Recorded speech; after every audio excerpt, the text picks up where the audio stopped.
Hello, and thank you for tuning in to my latest video. As is always the case, I'm Gordon Causey, coming to you from my little corner of southeastern Ontario, Canada, halfway between Kingston and Oshawa, if you know the geography. And I will be uploading this video on Friday, the 16th of May, 2025. And I will be giving my answer to the question of whether or not Canadians should trust Mark Carney. But before I get on to that, as always, you are invited to like if you enjoy the content I'm putting out. I appreciate everyone who hits the like button, the little thumb up. Likewise, you're welcome to subscribe. I've added a number of subscribers, 20 or so in the last week, which for a low production value little YouTube station with just one old 58-year-old guy shaking his fist at the cloud, ex-military. I'm wearing an old unit T-shirt from when I was posted to the Quartier Québec. Why je suis bilingue? Yeah, I'm bilingual, but I do almost all my videos in English, the odd one in French.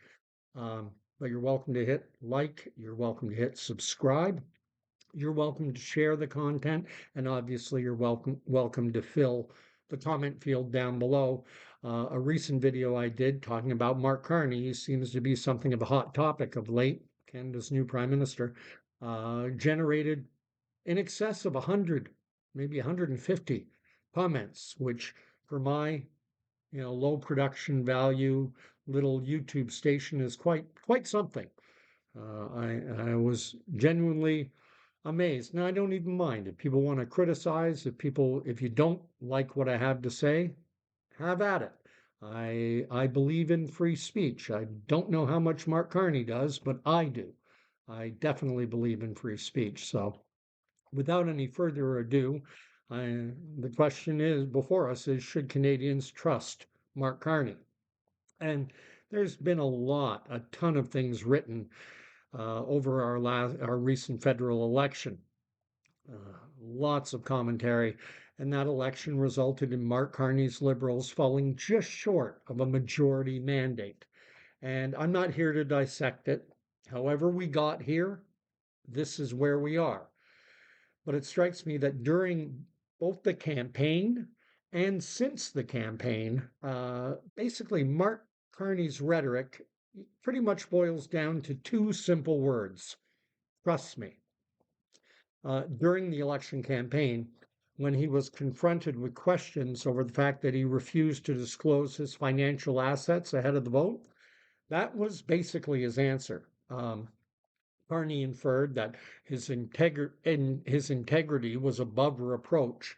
And one reporter who was asking him about his refusal to disclose his assets, he upbraided the reporter and for even asking the question, and he told her to look inside yourself, and the subtext was very clear. He was basically saying, hey, you can trust me. And now that the election is over, it's basically the same rhetoric with questions about why Carney's Liberals will not be tabling a spring budget as happens. That's normal, that's de rigueur, that's standard operating procedure, a budget sometime in the spring. And Carney is basically saying, look inside yourself. Do you really think I'd do anything that was not in the best interest of Canada or Canadians? Or put another way, once again, he's saying, trust me. But should we?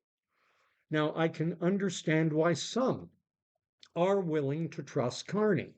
It's the same reason why so many people trusted people like Dr. Anthony Fauci or Dr. Theresa Tam when the COVID situation was thrust upon us. We were programmed to be afraid, and we were equally programmed to just blindly follow along with whatever the appointed saviors told us to do. And now we're being programmed to fear the President of the United States, Donald J. Trump, and the tariffs he's imposing on Canadian goods. Now, many people have forgotten this, but during Trump's first term, he imposed tariffs on Canadian steel and aluminum. But back then, we weren't being programmed or propagandized with fear-based messaging.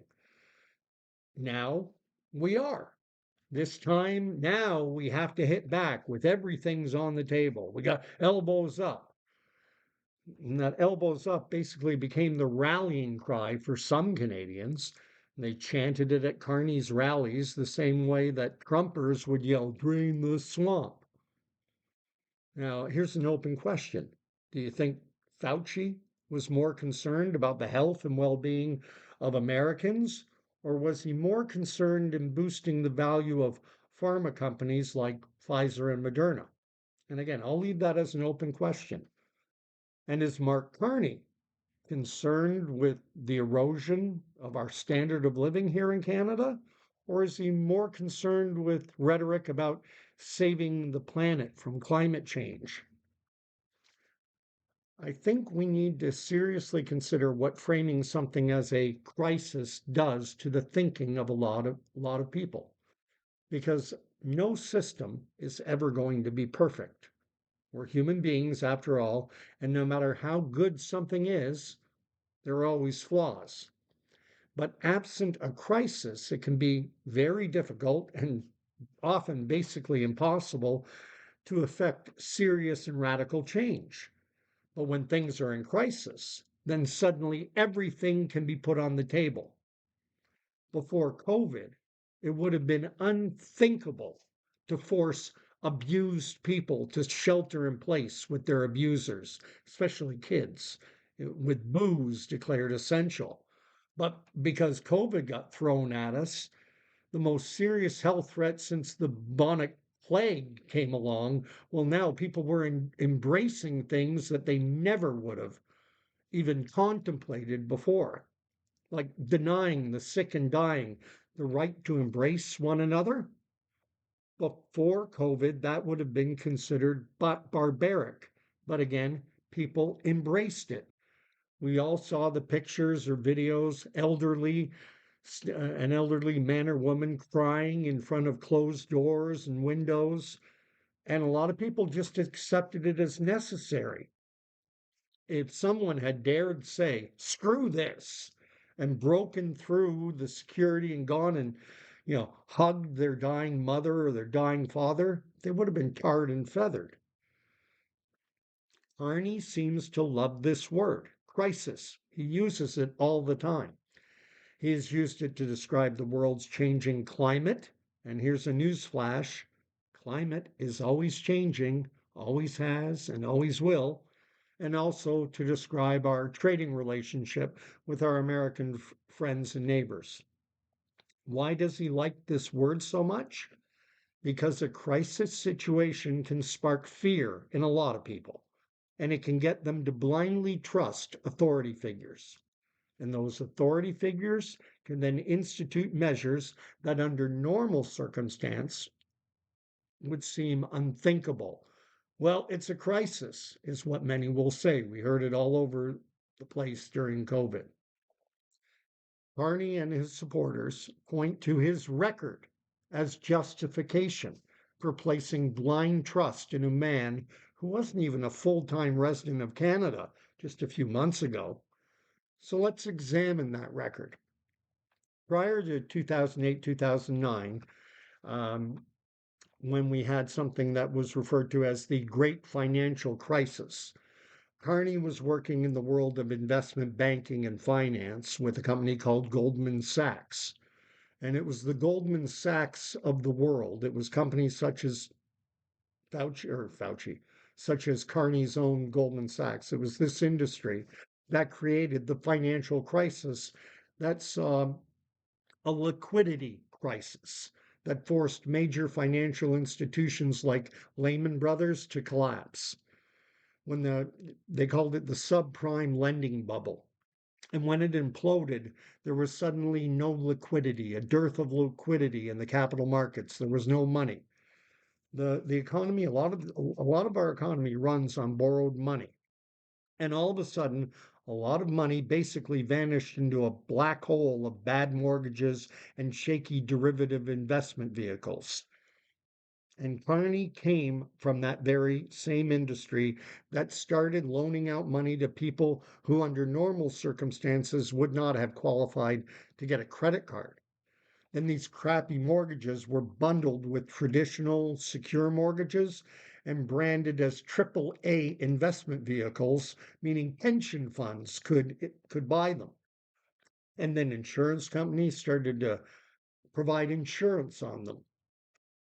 The financial industry of which Mark Carney was a part, they built a multi-level building on quicksand. And when the building started to sink, it threatened the global economy. So what happened?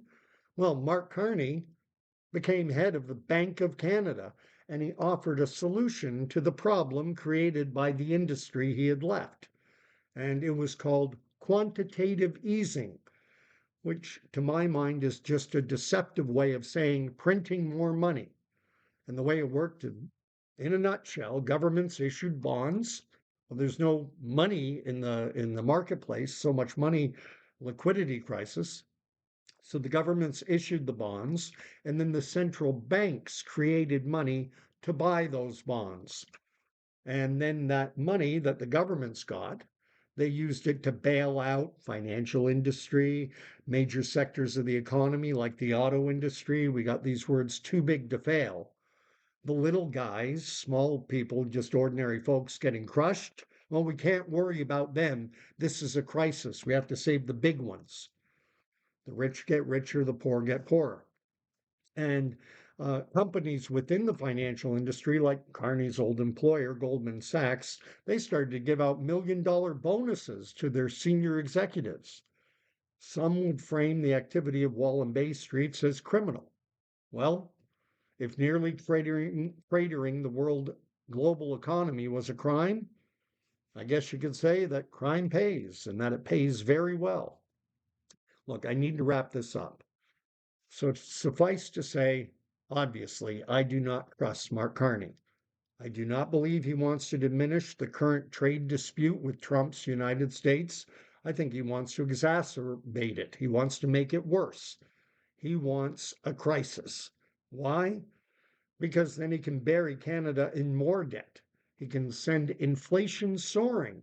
And inflation isn't a bad thing if you're rich, because the rich have assets and those assets increase in value. The poor, living paycheck to paycheck, see their money buying less and less. And Carney, I'm convinced he will exploit serious weather events or, things like this fire out in Manitoba around Whiteshell, Lac du Bonnet. Uh, he'll exploit these events to place further restrictions on the rights and freedoms of Canadians. This is a man who supported Ottawa's intervention in the banking sector that saw hardworking men and women frozen out of their bank accounts for daring to protest for things like bodily autonomy, like my body, my choice, and for protections that are supposed to be guaranteed by our Charter of Rights and Freedoms. To sum it all up, Carney is not here for Canadians. That's my opinion. He is beholden to interests with far more money, influence, and power than us lowly little hosers. And it won't surprise me if in a few weeks or months that expressing views like I'm doing right now, this, it won't surprise me if this gets branded as Orwellian thought crime or something like that.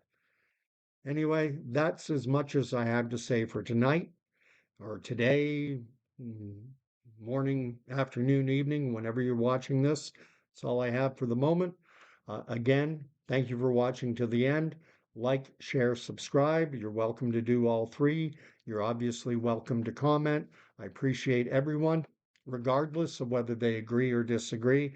I'm one who believes that discussion is not only good, it's vital. It's vital to a democracy.